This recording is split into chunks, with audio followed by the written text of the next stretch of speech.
Assalamualaikum warahmatullahi wabarakatuh. Apa kabar anak-anakku sekalian? Semoga kalian dalam keadaan sehat walafiat. Baik, saya dengan Ibu Nisa. Di sini saya akan mengajarkan mata pelajaran otomatisasi sarana dan prasarana, di mana mata pelajaran ini sudah pernah kalian dapatkan di kelas 11. Baik, untuk lebih lanjutnya, silahkan kalian simak video atau tayangan berikut ini.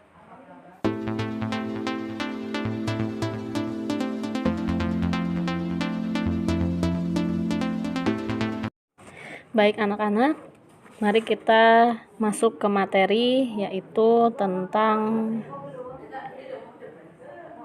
perencanaan kebutuhan sarana dan prasarana.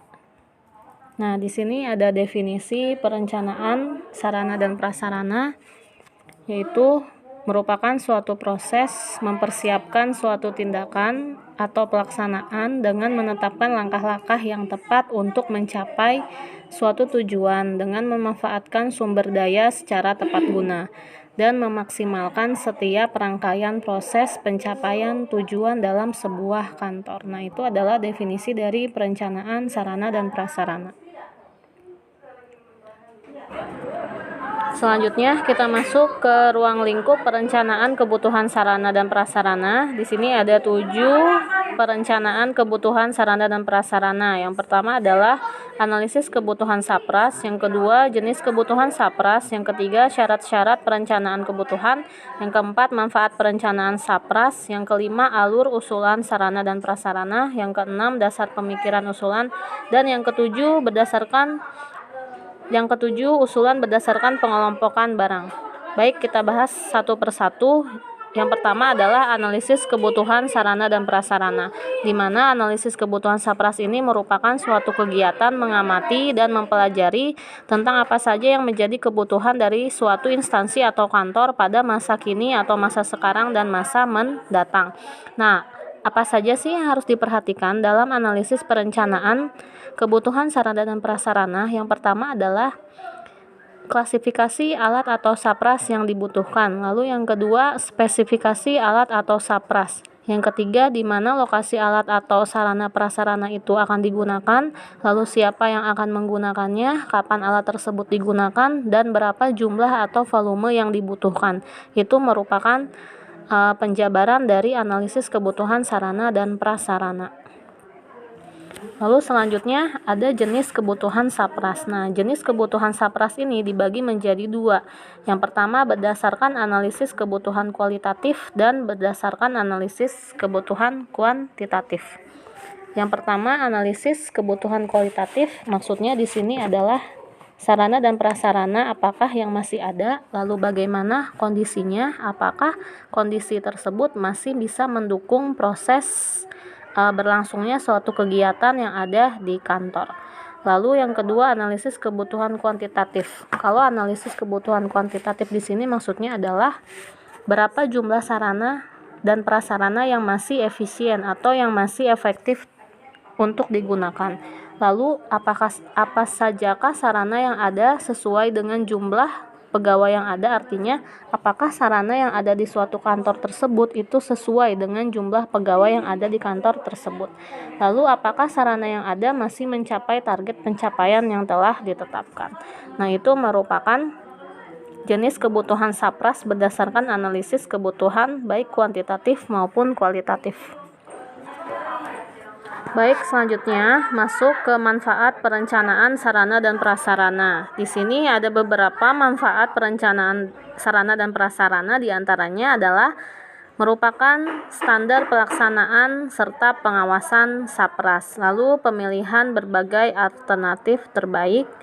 Selanjutnya menghemat pemanfaatan sumber daya organisasi, membantu manajer menyesuaikan diri dengan perubahan lingkungan, alat memudahkan dalam berkoordinasi dengan pihak terkait, lalu bisa juga dijadikan sebagai alat meminimalkan pekerjaan yang tidak pasti, dan yang terakhir dengan adanya perencanaan sarana dan prasarana ini bisa menyusun skala prioritas. Nah, itu merupakan manfaat-manfaat daripada perencanaan sarana dan prasarana. Selanjutnya ada alur usulan sarana dan prasarana.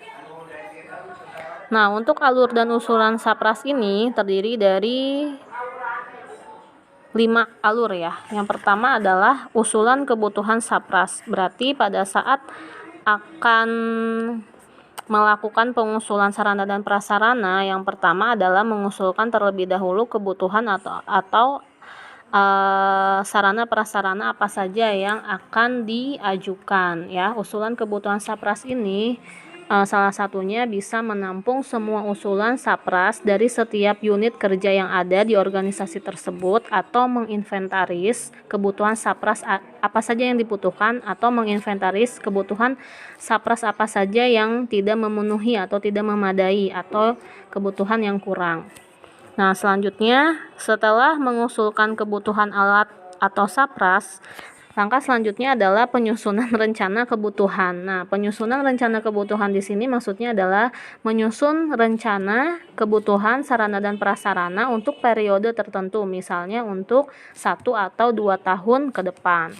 Selanjutnya, penentuan rencana biaya. Nah, ini merupakan kegiatan yang penting ya di dalam merencanakan perencanaan sarana dan prasarana. Tentunya harus dicantumkan atau disusun rencana biayanya. Nah, maksudnya adalah memadukan rencana kebutuhan SAPRAS dengan anggaran atau dana yang tersedia gitu. Apabila tidak sesuai dengan dana atau anggaran yang tersedia, maka harus dilakukan yang namanya seleksi dalam menentukan sarana dan prasarana apa saja yang dibutuhkan sesuai dengan urgensinya. Jadi yang lebih penting itu yang didahulukan.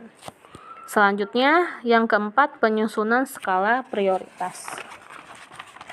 Nah, penyusunan skala prioritas ini berhubungan dengan penentuan rencana biaya tadi. Jadi, maksud daripada menyusun skala prioritas di sini adalah memadukan rencana atau daftar kebutuhan yang urgent atau yang memang betul-betul penting dengan ketetapan dana yang tersedia. Jadi harus membuat skala prioritas jika dana yang disediakan tidak sesuai atau anggaran yang diajukan melebihi dari dana yang sudah ditetapkan. Dan yang terakhir, pengajuan rencana kebutuhan. Nah, apabila poin pertama sampai keempat tadi sudah dilakukan, maka pengajuan rencana kebutuhan bisa dilakukan. Ya, baik, selanjutnya ada dasar pemikiran usulan. Maksud di sini adalah dasar pemikiran usulan perencanaan sarana dan prasarana. Kenapa harus ada usulan perencanaan sarana dan prasarana? Ya, maksudnya adalah yang pertama untuk meningkatkan pelaksanaan tugas pokok pegawai. Nah, selanjutnya untuk meningkatkan motivasi kerja pegawai, standar kerja yang baku untuk memperoleh kualitas barang, menghindari pemborosan, dan untuk meningkatkan produktivitas dari suatu organisasi.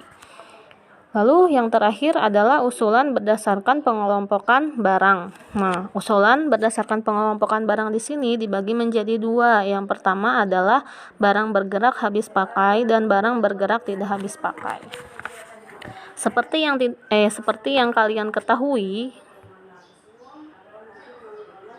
barang bergerak habis pakai di sini merupakan barang-barang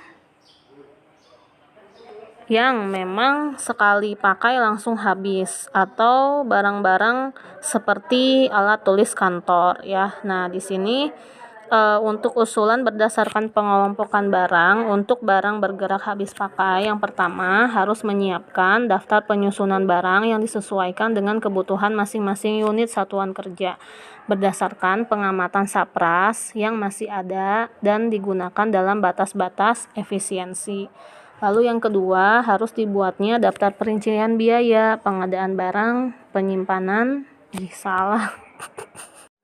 Baik, selanjutnya kita masuk ke pembahasan tentang usulan berdasarkan pengelompokan barang. Jadi yang namanya pengusulan perencanaan sarana prasarana ini bisa berdasarkan pengelompokan barang. Nah, berdasarkan pengelompokan barang ini dibagi lagi menjadi 2. Ada usulan berdasarkan pengelompokan barang bergerak habis pakai dan barang tidak habis pakai.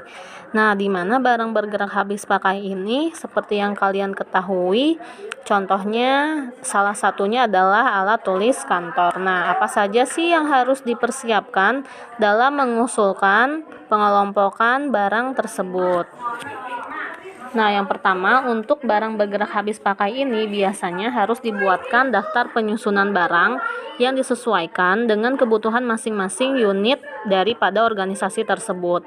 Lalu selanjutnya harus dibuat perincian biaya pengadaan barang pada setiap periodenya. Dan yang terakhir, daftar rencana kebutuhan disesuaikan dengan jangka waktu tertentu.